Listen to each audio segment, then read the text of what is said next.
오늘 우리가 함께 살펴볼 말씀은 마가복음 7장 1절부터 13절의 말씀인데요. 마가복음 7장 1절부터 13절 저랑 교독하시고 마지막 절은 함께 보도록 하겠습니다.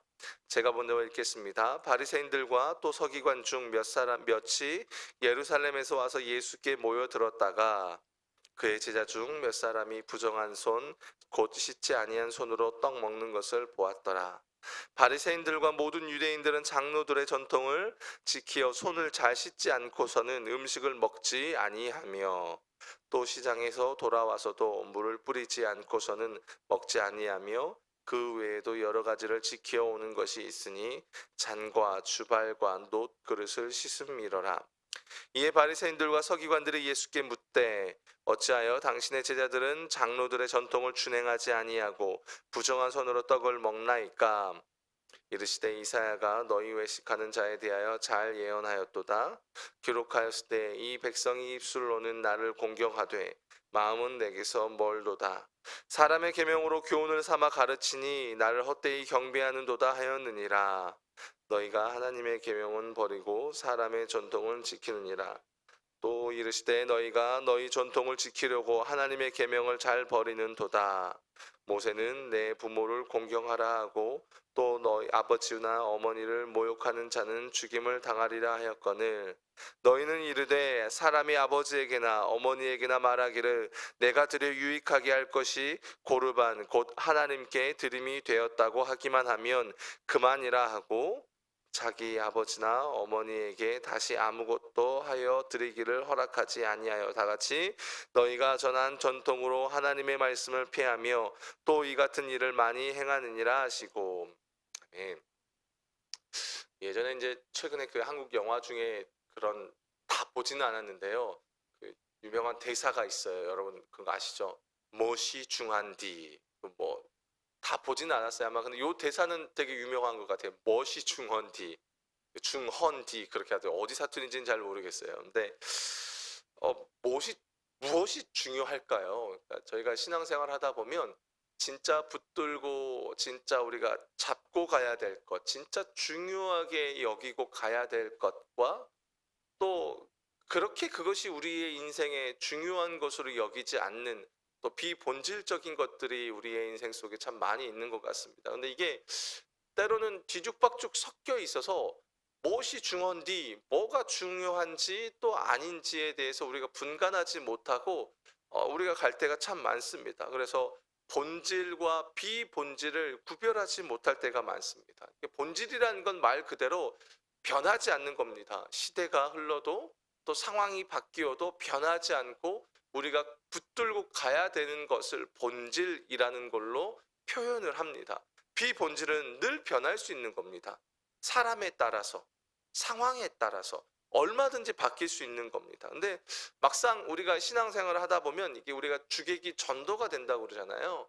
그렇게 많이 흘러갈 때가 많아요. 그래서 정작 붙들어야 되고 내가 힘을 쏟아야 되고 내가 에너지를 거기에 집중해야 될 것들에 집중하지 못하고 비본질적인 것에 우리가 마음이 빼앗겨 버릴 때가 많습니다. 오늘 본문의 흐름이 좀 그런 맥락 속에 있습니다. 예수님께서 이 앞전 문맥에서 이제 오병이어의 기적을 베푸시고 또 게네사렛 땅에 가셔서 수많은 병자들을 고치십니다. 어떻게 보면 예수님께서는 하셔야 될 일들을 하시고 또 가셔야 될 길들을 정작 주님은 걸어가고 계십니다. 문제는 이 주변에서 예수님을 그냥 두지를 않는다는 겁니다. 마가복음 3장에 가보면 종교 지도자들과 예수님이 한바탕 논쟁을 벌이십니다. 그리고 오늘 본문에서도 예수님께서 유대 종교 지도자들과 갈등을 벌이는 것을 보게 됩니다. 왜 이런 갈등이 벌어지냐면 예수님이 사역을 하시면 하실수록 예수님의 이제 메시아로서의 사역을 하다 보니까 많은 사람들이 예수님께 주목할 수밖에 없습니다. 세상적인 말로 예수님의 인지도와 인기가 확 올라가는 겁니다. 그러니 종교자들의 입장에서 종교 지도자들의 입장에서 예수님은 눈에 가시거리와 같다는 겁니다. 중요한 것은요. 누가 봐도 하나님 나라의 역사임에도 불구하고 이들은 예수님이 행하신 일들 아니요 그냥 예수님 자체에 대한 불편이 너무 많은 겁니다. 종교자들의 모습이 그래요. 이 거부할 수 없습니다. 이건 봐도 하나님의 역사이고 거부할 없음에도 불구하고 더 나아가 많은 이들이 그 예수님의 이적을 통해서 많은 것들을 회복하고 누리고 있음에도 불구하고 정작 이 종교 지도자들은 예수님의 반대편에 서 있더라라는 겁니다. 이게 굉장히 두려운 일입니다. 왜냐하면 우리 모두도 얼마든지 이럴 수 있습니다. 우리의 중심이 뒤틀어져 있으면 진짜 본질과 비본질 사이에서 우리가 본질이 아닌 비본질에 마음이 빼앗겨 버리고 우리의 중심이 거기에 쏠려 있다면 우리도요 얼마든지 예수님의 반대편에 서서 우리는 우리 나름의 열심으로 신앙생활을 한다고 이야기할 수 있습니다. 이 종교 지도자들은 늘 이야기하는 거 우린 주님을 향한 분명한 열심이 있다는 겁니다. 그런데 그 열심이 중심이 틀어져 버리니까 그 열심마저도 틀어진 거가 되는 겁니다. 1절 2절을 보면요. 다 같이 볼까요? 바리새인들과 또 서기관 중 몇이 예루살렘에서 와서 예수께 모여들었다가 그의 제자 중 몇 사람이 부정한 솥 곧 씻지 아니한 손으로 떡 먹는 것을 보았더라. 종교 지도자들 중 몇 사람이요. 예수님의 제자들이 손을 씻지 않고 먹게 되는 것을 본 거예요. 그리고 그것을 가지고 이제 꼬투리를 잡고 논쟁을 시작하는 겁니다. 이 마가복음이 이제 유대인들을 위해서 기록된 책이 아니라 당시에 유대 관습에 익숙하지 않았던 이방인들을 위해서 기록된 책이에요. 그러다 보니까 이 논쟁, 왜 이게 문제가 되는가에 대해서 부연 설명을 하고 있는데요. 3절 4절 볼게요. 바리새인들과 모든 유대인들은 장로들의 전통을 지키어 손을 잘 씻지 않고서는 음식을 먹지 아니하며 또 시장에서 돌아와서도 물을 뿌리지 않고서는 먹지 아니하며 그 외에도 여러 가지를 지키어 온 것이 있으니 잔과 주발과 놋 그릇을 씻음이러라. 뭐냐면요, 손을 씻지 않고 먹는 건 여러분 어떤 문제입니까? 청결의 문제잖아요. 그죠? 우리 아이들 밖에서 놀다 오면 야, 손 씻어. 왜요? 요즘 시대는 더더욱이 그래요. 야, 바이러스 묻어. 손 씻어. 청결의 문제란 말이에요. 그런데 지금 종교 지도자들은 이 문제를 의식적인 정결의 문제로 이 문제를 끌어와 버리는 겁니다. 특별히 이 손 씻는 것에 대한 율법은 출애굽기 30장에 나와 있어요. 거기에 보면 이건 제사장들에게 요구되는 겁니다.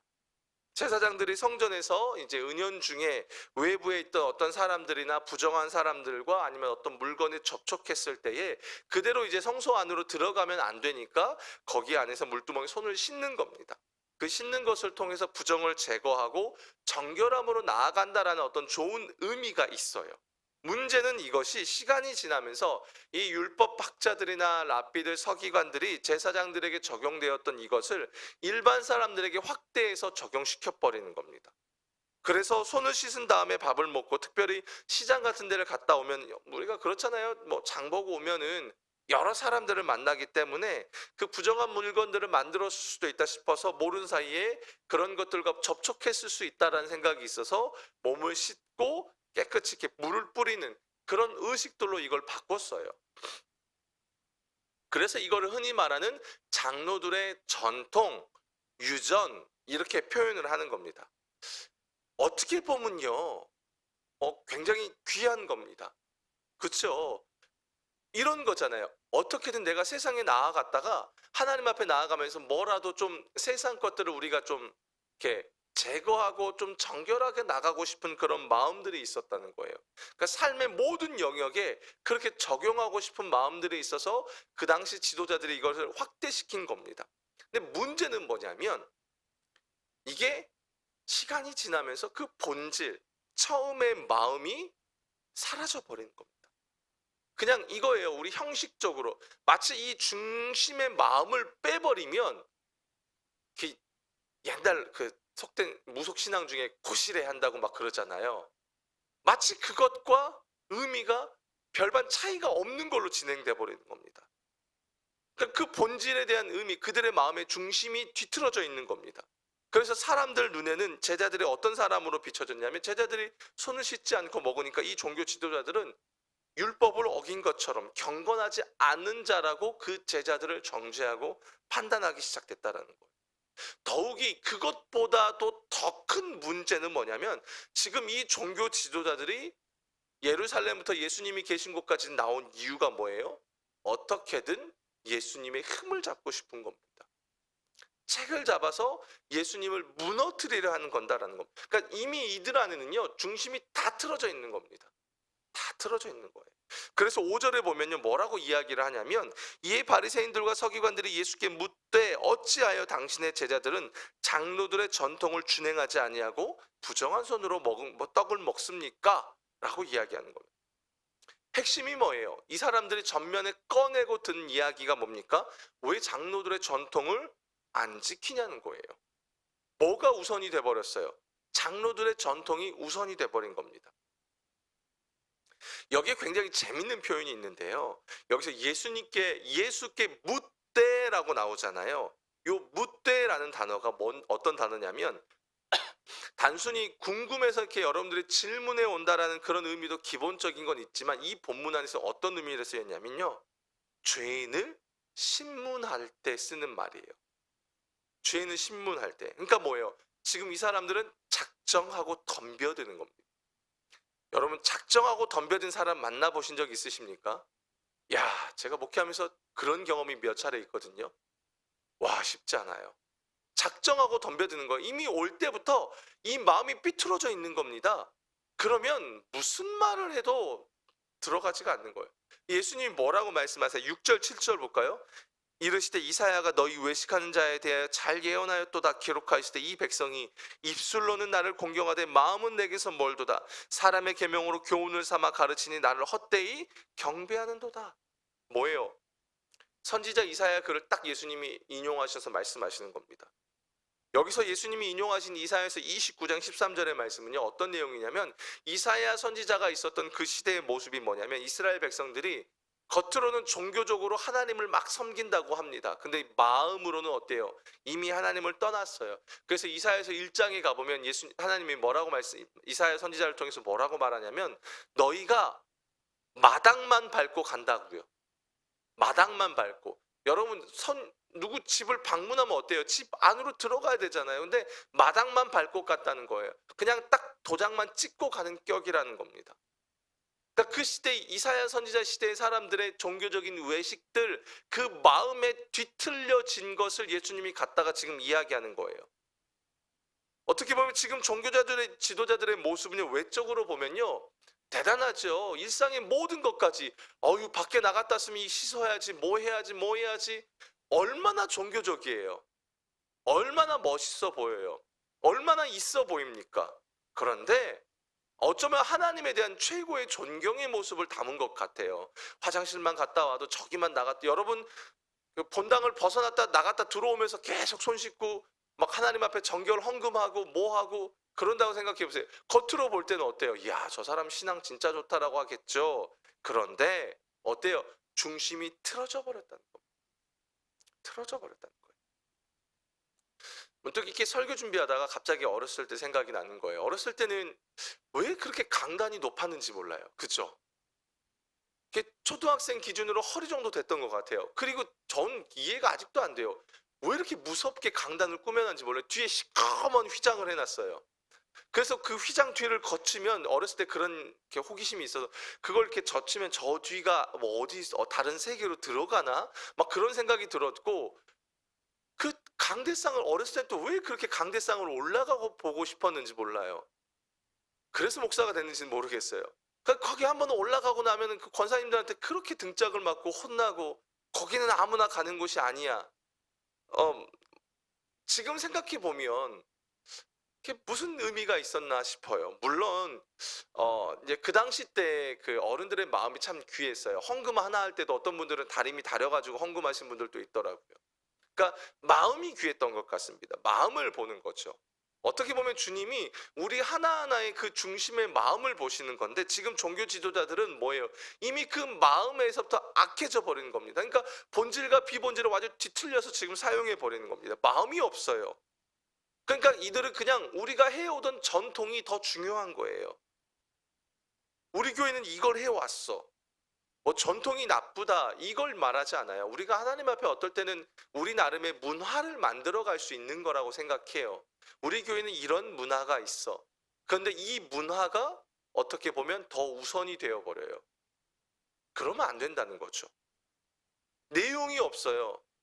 그냥 형식이에요. 모여서 하는 기도에도 어쩌면 우리가 드리는 이 예배도 우리 모임도 그렇게 얼마든지 흘러갈 수가 있다라는 겁니다. 그냥 허울뿐인 껍데기에 불과할 수 있다라는 거예요. 그렇기 때문에 우리는 신앙생활 할 때에 우리 교회에서 할 때 올려드리는 그런 것들 하나하나에 의미가 있지 않으면 안 된다는 겁니다. 심지어 찬양하고 기도하고 하는 그 내용들의 그 의미를 우리가 놓쳐버리면 그냥 습관적인 기도와 습관적인 찬양과 종교적인 모습들로 얼마든지 전통이란 이름 아래 우리가 만들어 놓은 것들, 우리가 만들어 놓은 틀이라는 이름 아래 얼마든지 흘러갈 수 있다라는 겁니다. 전통은 비본질이죠. 본질을 붙잡는 게 중요한 겁니다. 본질을 붙잡으면요 흔들리지 않습니다. 예배도 마찬가지입니다. 여러분 시대에 따라서 얼마든지 바뀔 수가 있다라는 거예요. 예배의 모습들. 제가 멕시코에서 사역할 때에 멕시칸들은 찬양하면요 이 사람들은 아주 열정적이에요. 우리는 20분 하면 20분도 길다고 그럽니다. 제가 찬양을 담당하다 보니까 이렇게 곡 선정하는 게 왜 이렇게 어려운지 몰라요.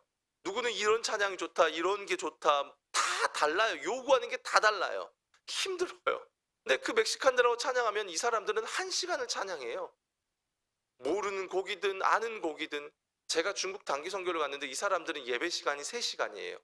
짧아요. 그게 자기들 기준에서 짧으면 최소 3시간이에요. 형식도 없어요. 근데 너무 뜨거워요. 우리는 어느 순간에 시간이라는 것, 형식이라는 것에 빠져서 우리의 마음이 거기에 그냥 마음보다도 그게 더 우선이 돼버릴 때가 많다라는 겁니다. 그래요. 본질이 아니에요. 그래서 주님이 이렇게 말씀하시는 거예요. 8절에 보면 너희가 하나님의 계명을 버리고 사람의 전통을 지켰다라는 겁니다. 여러분 하나님의 계명이 뭡니까? 하나님 사랑하는 거죠. 이웃 사랑하는 거죠. 그게 본질이고 핵심인데 지금 종교 지도자들은 그게 없다는 거예요. 그게 빠져버린 겁니다. 그러면서 무슨 비유를 드는지 아세요? 바로 고르반이에요. 10절에 보면 모세는 내 부모를 공경하고 또 아버지나 어머니를 모욕하는 자는 죽임을 당하리라 이렇게 이야기해요. 그러니까 10계명, 5계명과 출애굽기 21장, 레위기 20장의 말씀을 인용하는 겁니다.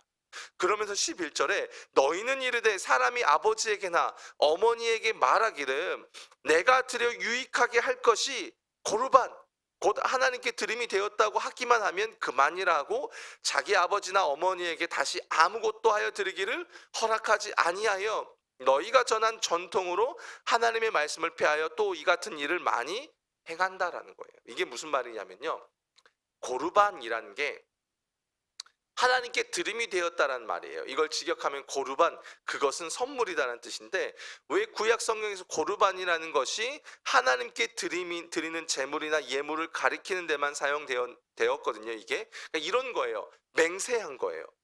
자, 이걸 고르반 이러면 이거는요 다른 사람한테 주면 안 돼요. 하나님께 드려야 돼요. 그러니까 이거의 시작의 마음이 어땠을까요? 이거 너무 귀해서 하나님께 드리고 싶어 라는 마음인 거죠. 하나님께 드리는 제물로서 이건 드릴 거야 라고 하나님 앞에 구별되어서 드리고 싶은 그런 마음이 있었다는 겁니다. 근데 문제는 뭐예요? 지금 이들이 이 신약 시대로 넘어와서 이들의 중심이 뭐냐면 마땅히 내가 부모님께 해야 될 일이 있잖아요. 부모님께 섬겨야 될 게 있잖아요. 부모님께 마땅히 공경해야 될 게 있단 말이에요. 근데 그거 드리기가 아까운 거예요. 그래서 뭐라고 말해요? 고르반. 뭐예요? 이거 하나님께 드릴 거야 하면서 마땅히 내가 부모한테 해야 될 일들을 하지 않는다는 겁니다. 웃기죠? 웃기죠? 마음이 틀어져 버린 거예요. 어떻게 보면 처음에 그 마음을 악용해 버리는 겁니다. 마땅히 내가 부모에게 해야 될, 효도하고 섬겨야 될 게 있는데 그게 주기 싫은 거예요. 그래서 어떻게 해요? 고르반, 나 이거 하나님께 드렸어. 그거 주지 않는다는 겁니다.